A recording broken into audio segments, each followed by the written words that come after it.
Greetings, honorable adjudicators and audiences. I'm Feodora from SMA Unggul. Today I'm going to explain why this house believes as developing countries would heavily reallocate fundings for additional benefits of education, in example scholarships, students exchange, etc., to the infrastructure development of rural areas. But first, what is infrastructure? Infrastructure are the arteries of our community and the huge portion of our economy. Without it, society won't function, lives won't be supported, and jobs won't be created. Infrastructure are in the form of roads, buildings, bridges, etc. What are rural areas? What do they need? Generally, rural areas are the areas that needs more help than the others. And they need more help in many aspects. Typically, they have low population density and small settlements. According to ruralhealthinfo.org, the rural population needs basic infrastructure development before the additional education. There are two reasons why it is so, in my opinion. One, infrastructure is our priority. Priority means our number one, our most important thing. Infrastructure is the main gear of everything we do. Without infrastructure, nothing could work properly. Infrastructure gives impacts on every citizen, while additional education funding only benefits the receivers at first. Hence, it is why infrastructure is our priority. Fix the infrastructure and many improvements will come. Broke it, many obstructions shall come. Access for academic needs also needs to be distributed evenly. That's the second reason.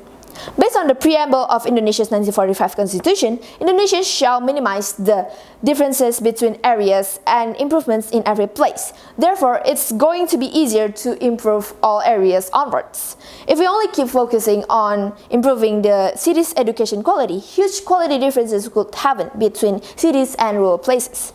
As my school always teaches and instills us, we got to minimize the standard deviation between things in order to improve together. So how we minimize it? We help each other. We help those who need the help more. In this case, the rural places need the help more. So then how we implement the help? There are some ways. For example, we can minimize the obstacles and ease the process for the students to reach the schools by constructing roads, bridges, or a school provided for several areas. No need to build each area a school since rural areas' population is very low. In Indonesia itself, there are still lots of schools in the rural areas that are too far from the villages where the students live in. For example, in an elementary school in South Sinjai, students must walk for 2 kilometers and across a river to reach their school. This could affect the learning quality because the students could be too tired. This is where we need to apply the minimizing obstacle mechanism. Building a school with a more strategic location or a shortcut road to reach the schools better or a bridge to go across the river will definitely work. The other examples, supply infrastructure that supports the parents' job. If we ease their job, then their economic could improve. Why we need to do that? Well, according to Kompas.com and ILO, there are still lots of underage students or children working to help their parents' economic condition, especially in the agricultural sector. Hence, by giving a help in the form of extra pieces of equipment, the children hopefully could stop working and start learning instead.